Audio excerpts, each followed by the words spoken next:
Hello friends, मैं हूं विनोद शर्मा, आपके दिमाग का दोस्त, एक ब्रेन साइंस ट्रेनर। चलिए, अब आज हम बात करेंगे कि जैसे हमने पिछले चैप्टर्स में पढ़ा था, बहुत सारी चीज़ें जानी थी, आपने वीडियो में देखा भी था कि ब्रेन साइंस होता है, एक ऐसी ट्रेनिंग होती है जो ब्रेन को ट्रेन कर देती है और आपकी पढ़ाई को भी आपकी लाइफ की इंटरेस्टिंग चीज़ों की तरह आसान बना देती है। बात सुनने में तो अजीब भी लगती है, इंटरेस्टिंग भी लगती है और थोड़ी थोड़ी कहीं ना कहीं इसकी पॉसिबिलिटी पे शक भी होता है, लेकिन जैसे जैसे आप इसमें आगे बढ़ेंगे ये चीज़ें पॉसिबल होती चली जाएंगी। तो चलिए, अब मैं आपको बताता हूँ कि आज हमारे पिटारे में क्या है और हमारा अगला चैप्टर इसी पर है कि कैसे क्या फंडामेंटल्स होते हैं ब्रेन साइंस के, जो आपकी किसी भी तरह की पढ़ाई से रिलेटेड प्रॉब्लम को तो हमेशा के लिए आसान बना देते हैं। फर्स्ट आने का सीक्रेट क्या है? फर्स्ट कैसे आते हैं? आखिर फर्स्ट आना इतना इंपॉर्टेंट क्यों माना जाता है? किस बात पर इंपॉर्टेंटली ध्यान देना जरूरी है अगर हम मेरिटोरियस बनना चाहते हैं? तो इसमें आपको एजुकेशन के 4 डायमेंशंस का पता होना चाहिए। पहला डायमेंशन है रीडिंग, दूसरा है राइटिंग, तीसरा है अंडरस्टैंडिंग और चौथा है रिकलेक्शन।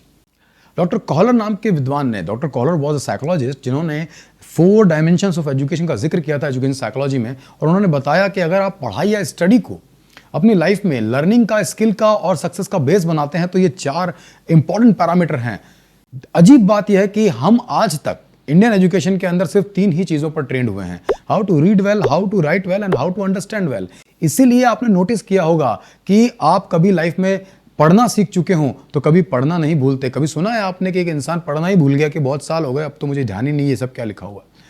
जब आप लिखना सीख चुके हो, राइटिंग इज ए स्किल, तो अब आप लिखना नहीं भूलते। कभी सुना आपने कि कोई कहता है कि अब 15-20 साल पहले मैं लिखता था, होमवर्क करता था, अब तो भूल गया, तो उस टाइम तो मैं सिग्नेचर करता था, अब तो मैं अंगूठा लगाता हूं।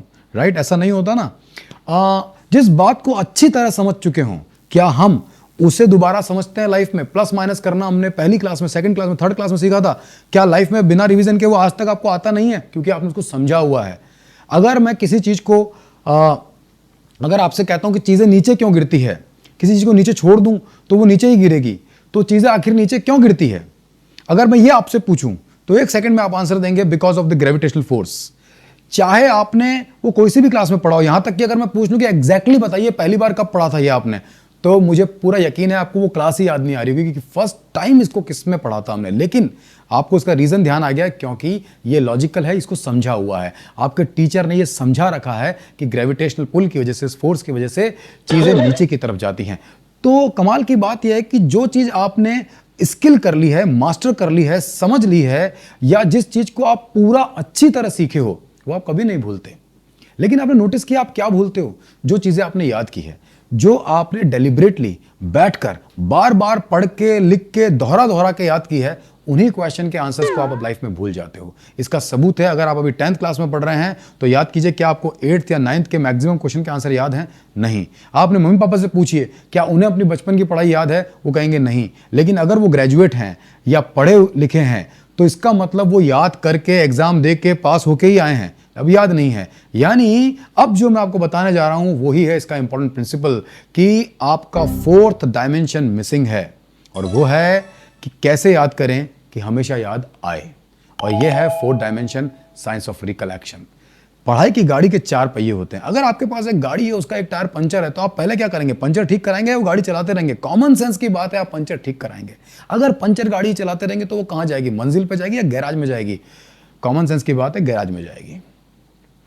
अगर कोई इंसान पंचर गाड़ी चलाता है तो आप उसे क्या कहेंगे? उसे आप कहेंगे बेवकूफ या भोला आदमी है। अगर आपने उससे पूछा भैया गाड़ी में पंचर है फिर क्यों चला रहे हो, वो अच्छा मुझे तो पता ही नहीं था, मुझे लगा ऐसा ही होता होगा, 3 पहिए में हवा होती होगी, एक में नहीं होती होगी, और ऐसी गाड़ी थोड़ी देर में खराब हो जाएगी। बस यही है पढ़ाई की गाड़ी भी। आपकी पढ़ाई की गाड़ी रुक रुक के, धक्के मार के इसीलिए चलती है क्योंकि उसका एक टायर परमानेंटली पंचर है। आपको आज तक नहीं सिखाया गया हाउ टू रिकलेक्ट। आपको सिखाया गया हाउ टू रीड, आपको सिखाया गया हाउ टू राइट, आपने सीखा हाउ टू अंडरस्टैंड, बट क्या आपने कभी सीखा हाउ टू रिकलेक्ट? और एक अजीब बात, द आयरनी इज कि आपका जो एग्जाम है वो आपके reading skill, writing skill, understanding skill का नहीं है, सिर्फ रिकलेक्शन स्किल का है। यानी जो कुछ भी आपने पढ़ा लिखा समझा है, अगर वो आपको एग्जाम में टाइम पर याद आएगा तो आपको मार्क्स मिलेंगे, नहीं याद आएगा तो नहीं मिलेंगे। चलो मैं आपसे एक सवाल पूछता हूं, अगर आज के बाद आपके एग्जाम केवल रीडिंग स्किल के होने लग जाए, यानी आपको एग्जाम में जाना है और आपको टीचर बोलेंगे अच्छा सिर्फ और सिर्फ आपको जो है ये जो सामने लिखा है ये पढ़ के बताना है, सोचिए अगर यही आपका एग्जाम हो तो क्या आपको तैयारी करनी पड़ेगी बार बार? नहीं।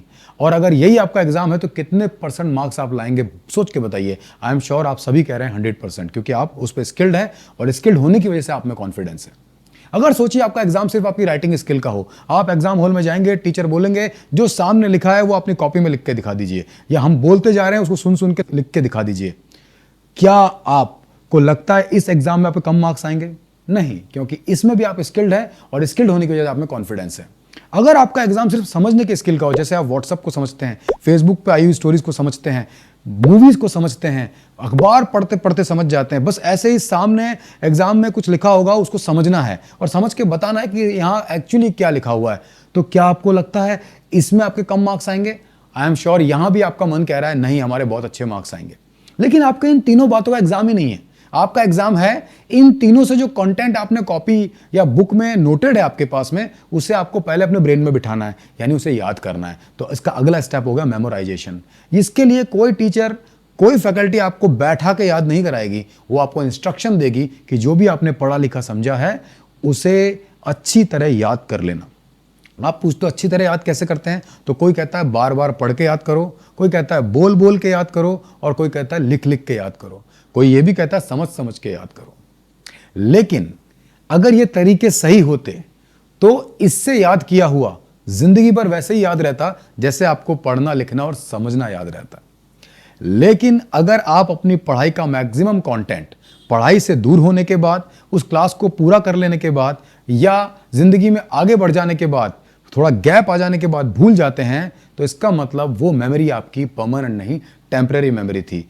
इन सारी तकनीकों से बनाई गई मेमोरी अगर टेम्परेरी मेमोरी बन रही है तो लाइफ में कुछ काम की नहीं है, और इसीलिए वो टाइम पर रिकलेक्ट नहीं होती। सोचिए कि आपको इस बात के मार्क्स मिल सकते हैं कि आप एग्जाम में परेशान हो रहे हो, टीचर पूछता है क्या हो गया, एग्जाम क्यों नहीं लिख रहे हो? आप कहते हो टीचर अभी याद नहीं आ रहा है, पर मम्मी कसम, आपकी कसम, घर पे तो अच्छी तरह याद था, पापा को फोन करके पूछ लीजिए, मैंने उनको सुनाया भी था, तो प्लीज मुझे क्या मार्क्स मिल सकते हैं? एक बार तो याद हो गया था ना। लेकिन आपके टीचर बोलेंगे, हंसेंगे कि अरे इस बात पे थोड़ी मार्क्स मिलेंगे, अभी याद आना चाहिए। सोचिए आप कौन बनेगा करोड़पति में अमिताभ बच्चन के सामने बैठे हुए हैं और सामने आपके क्वेश्चन आ जाता है और अमिताभ बच्चन बोलते हैं ये क्वेश्चन 1 करोड़ रुपए का है, और इसका क्वेश्चन का जो सार है वो ये है कि who was the first governor general of India, और 4 ऑप्शन भी आ जाते हैं। आपको लगता है आप एक हिस्ट्री के स्कॉलर रहे हैं, आपने अपने टाइम में हिस्ट्री में गोल्ड मेडल हासिल किया हुआ है, लेकिन उस वक्त आपको वो आंसर याद नहीं आ रहा होता है या कंफ्यूज हो रहे होते हो, और आप अमिताभ बच्चन से कहते हैं कि आप चाहें तो मेरी डिग्री देख सकते हैं, 12th क्लास में सेम क्वेश्चन आया था और मेरे 100% मार्क्स थे, यानी मैंने सारे क्वेश्चन याद करके अपना एग्जाम दिया था। तो कभी तो याद था ही, अभी याद नहीं आ रहा है, लेकिन मैंने ये याद किया हुआ है, इसका सबूत है मेरी मार्कशीट। तो क्या अमिताभ बच्चन आपको 1 करोड़ रुपए देंगे? नहीं देंगे। उस वक्त याद आना चाहिए, लाइफ में कोई भी नॉलेज तभी काम का है जब वो ऑन टाइम प्रेजेंट है, और लाइफ में मैक्सिमम समस्याएं इसीलिए है क्योंकि आपकी maximum knowledge on time present नहीं होती, और इसीलिए कंफ्यूजन्स होते हैं। Brainwood, India's best innovative learning platform. Download the app now.